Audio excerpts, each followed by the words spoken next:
Welcome back to the Berg Podcast. Thanks for joining us today. Today we're talking a little bit about the lookout, how we got to kind of stay ahead of things based on the current environment of where materials and supplies and rentals, etc. are. So with me today, I've got Ford. Hey, how's it going? And Dan. Hey, everybody. And I think the premise here is, everyone's busy, right? We're definitely busier coming out of winter than we typically are, especially in our more traditional, our dirt work. And it feels like the season has in some ways already started, even though it's still pretty early. So what's that mean as we come out of winter? We're trying to get other projects up and running, and we're faced with what seems like a never-ending supply chain issue.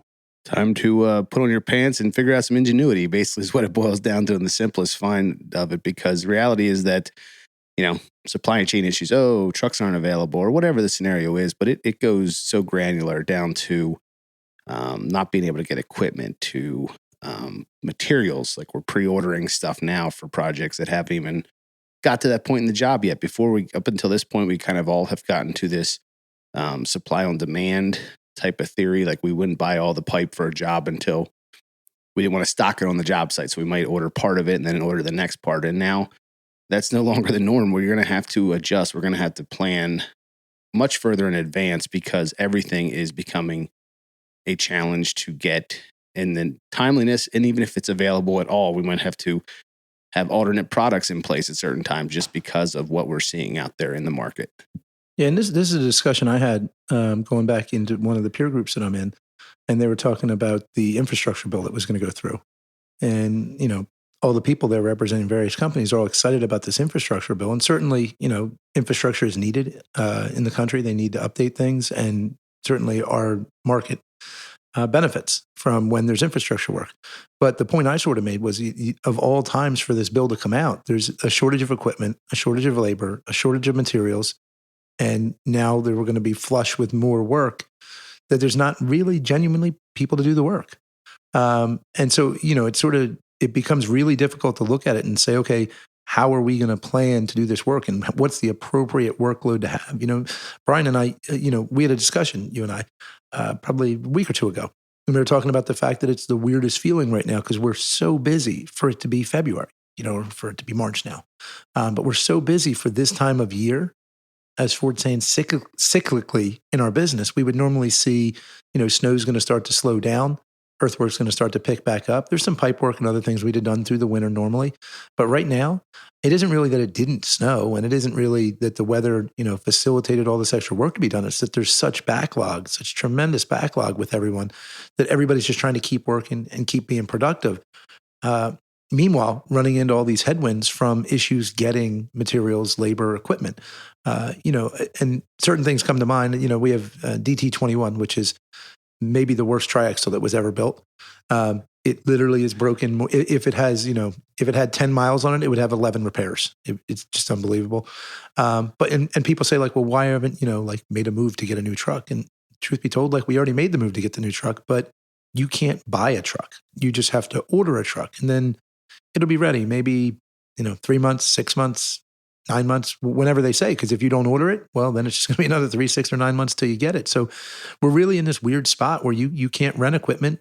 It is hard to buy equipment. It's hard to buy trucks. It's you call a dealership even for a pickup. We were looking for a new supervisor truck, and we found the truck we wanted. We called the dealership. It's gone.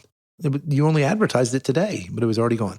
So, we really are in an odd spot here that none of us has really seen with availability of any number of things without even making our way to the fuel discussion. Today alone, we had 3 emails from, trucking companies we use that they're raising their prices, and they raised them not long ago. But when fuel starts to go up by the dollar, obviously they have to raise their prices. How are they going to make money? That's their lifeblood that keeps their machines running. Well, exactly. So we're March now-ish, and in December, we placed an order for 2 more skid loaders and a KX80 mini excavator. And they're like, okay, well, if you get them in by the end of December, you'll save because they're going to go up 5% next year. So we signed a contract for it. They said we'll see them in October. Now, rewind 2 years, 24 months ago. If we needed those machines, we would call up and probably within a week they'd have them because they'd had them sitting on their lot. Everyone's experiencing this in their own personal life. You know, going to the grocery store and there's not stuff there, or maybe they wanted to upgrade their car and you can't even find a used car. It's just a really interesting market. And so the reality is we have to keep working through this. We can't just throw our hands up and say, oh no, well, too bad.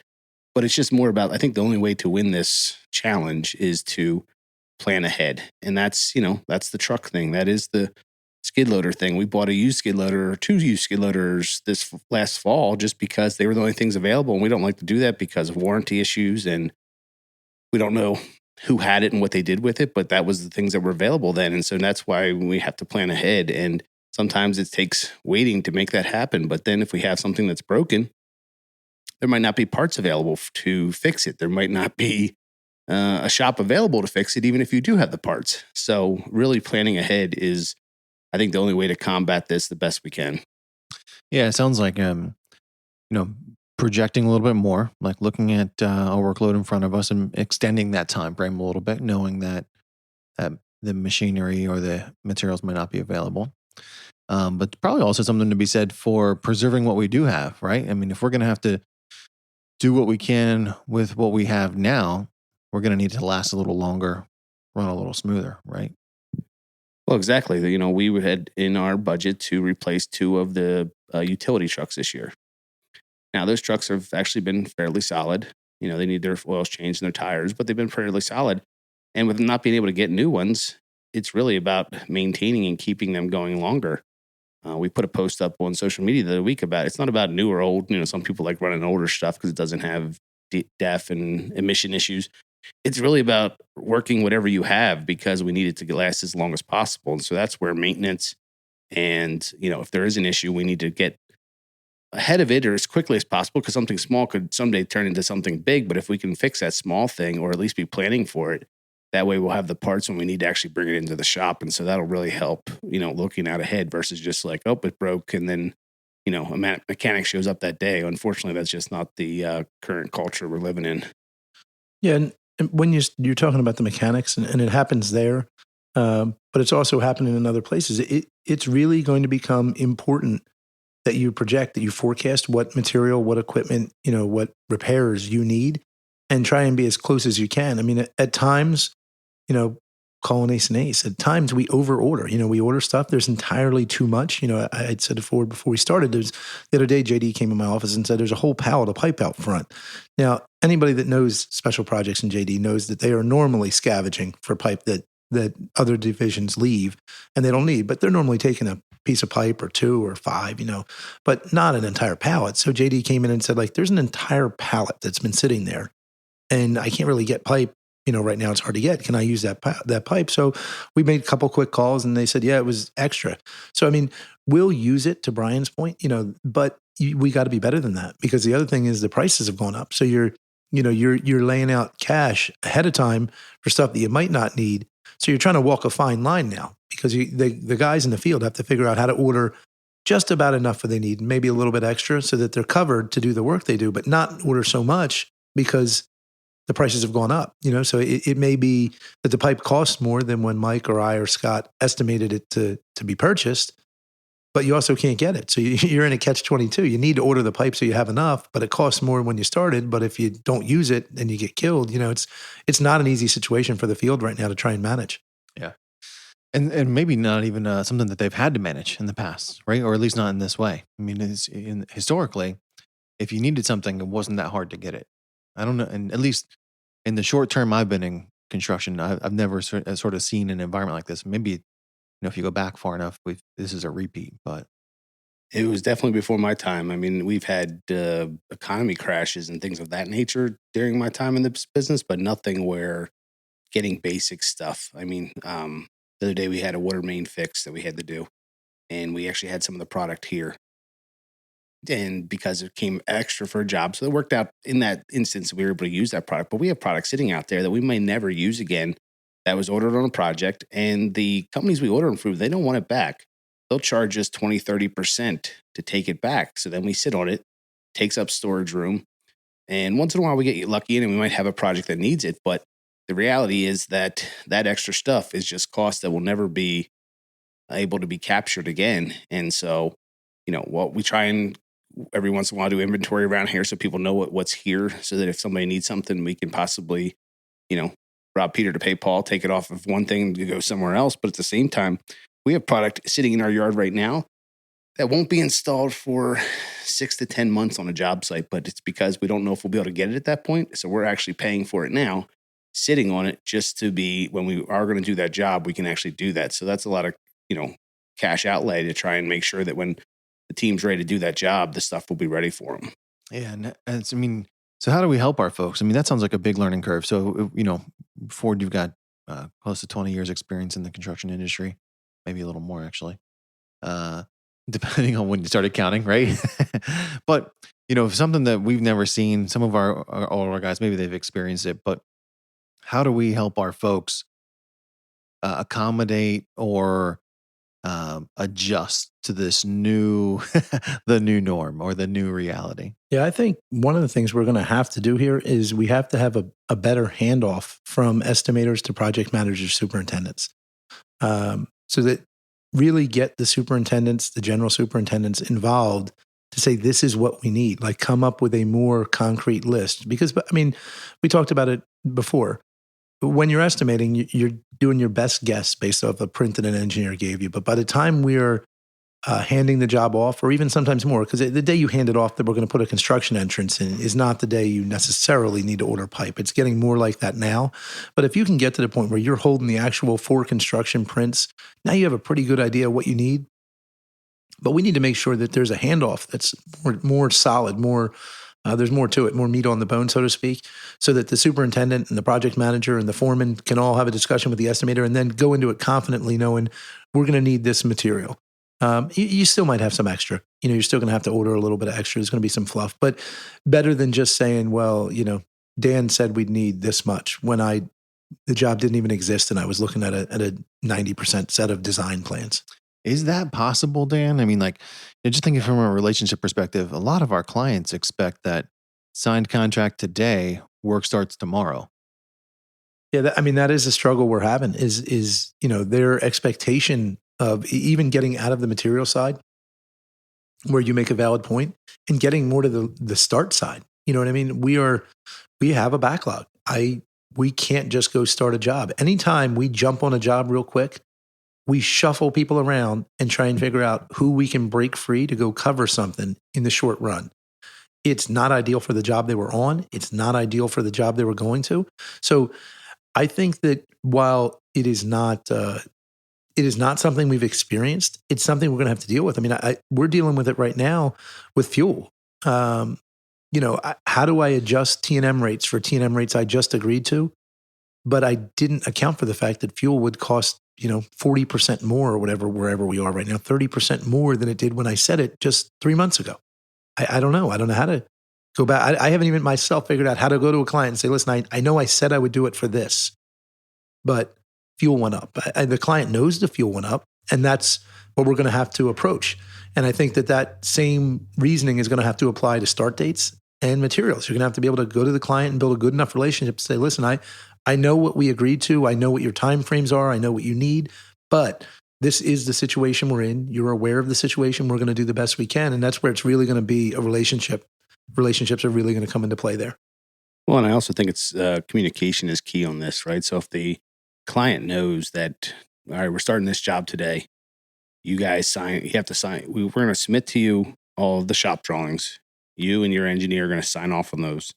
Then we're going to hand them over to the people that build the products.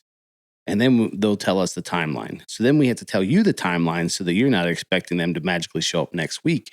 And if we can get them into the early construction meeting process, and so people can build that into their schedules and understand that versus, okay, well, the manhole's supposed to go in tomorrow. Oh, the manhole's actually still out 3 weeks. It becomes a more contentious situation when people are surprised by things versus being able to kind of have the conversation. This is how the process is going to go. This is what's supposed to be done at this time frame.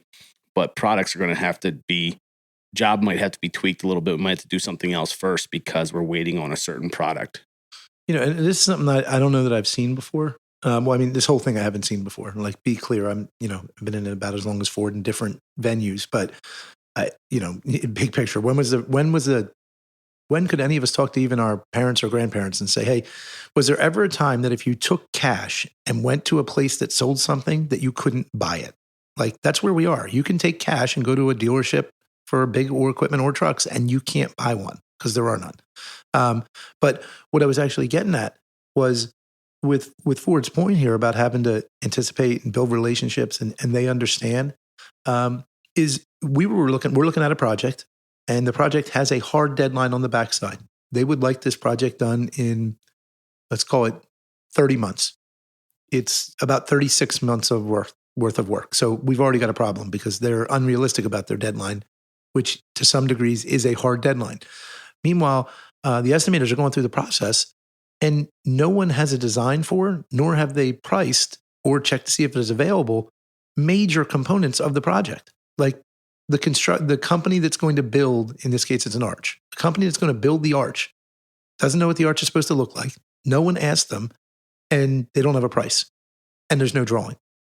Like, it becomes very difficult because that's where you're starting at a point where they could say that thing is not available for 12 months, and they want you done in 24 months. But the thing you need to start isn't even available for 12 months. So if that's the nature of where you are, then you need to have really frank conversations with the clients at that point.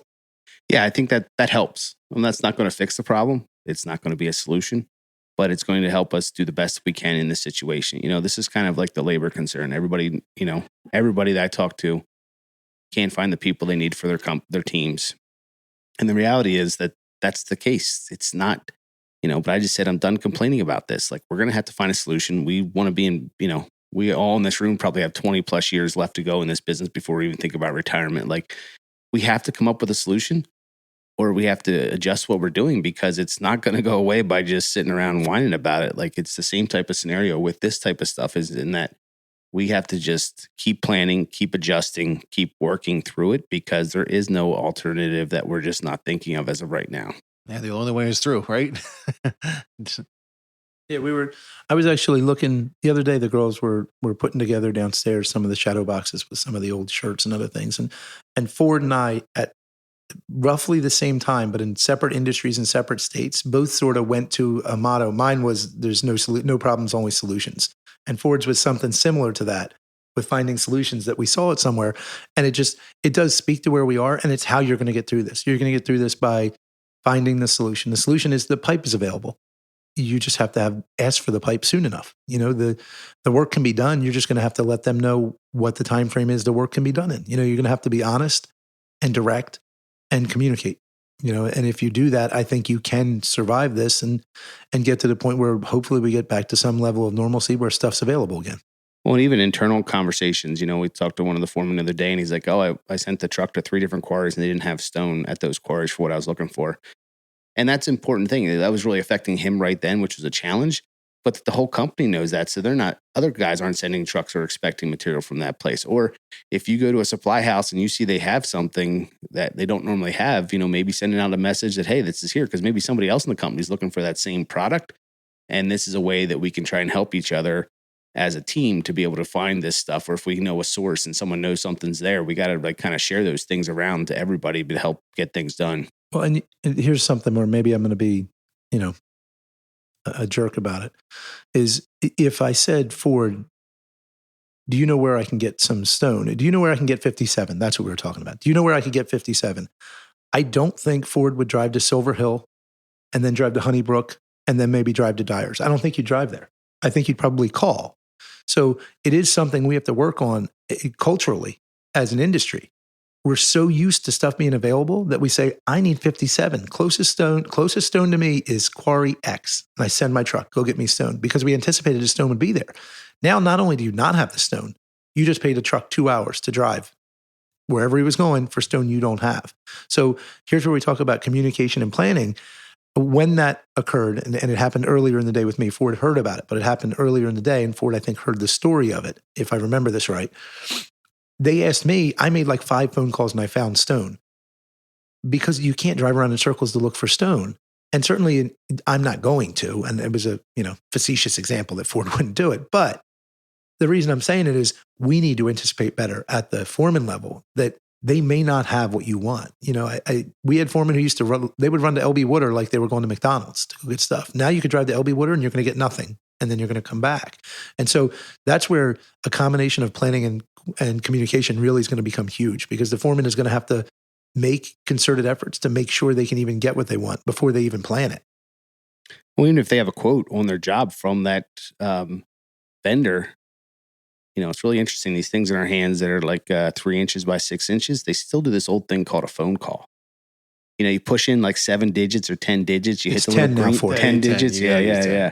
And you hit the little green button, and on the other end, someone says hello. And it's amazing what a conversation can have to fixing some of these challenges. Now, sometimes, again, that is a mind shift from people. It's not really that he was doing it, because in the old days, you just send him to that truck for stone. Like, it was just the closest one here because we don't want to travel too far. Go to X. Okay, there's another one down the street. We'll go to that one. But now we're going to have to plan a little bit further ahead, even on something as simple as getting some stone. Yeah, and I want to be clear as I jump in. I'm like stepping on Bryan's toes, but I want to be clear. I'm not picking on the foreman who did it. I would have done the same thing at some point. I just know that stone's not available now.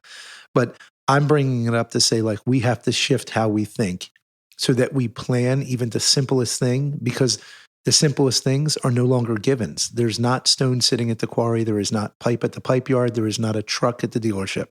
There is no equipment sitting at Komatsu and Cat's lots. It's just not there.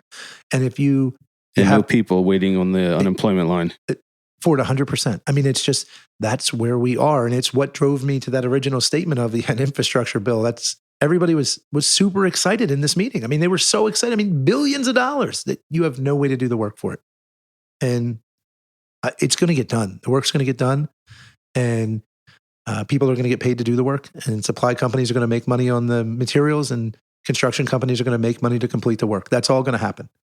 But it's going to happen to the companies that plan for how to do that. And the companies that don't are going to do some of the work and then lose some money and have to figure it out. And I'd much rather us be the first and not the last, because we certainly have the people and the processes in place to be able to provide us the opportunities to do this work successfully. Yeah, and there just isn't room to be unorganized. No, because again, we go back to that, the bottom line conversation. It takes a lot to get $1 to the bottom line. So when you can, when a truck goes and runs around in circles for 5 hours, think about how much faster you have to put in pipe the next day to make that up. Yeah.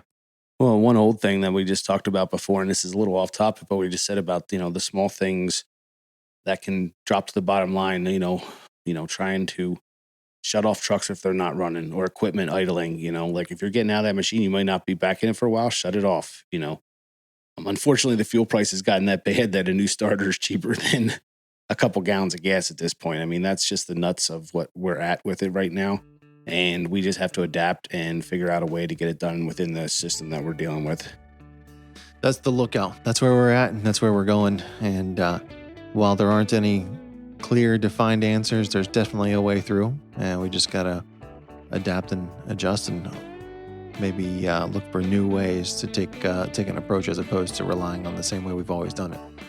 Let's just communicate, guys. There we go.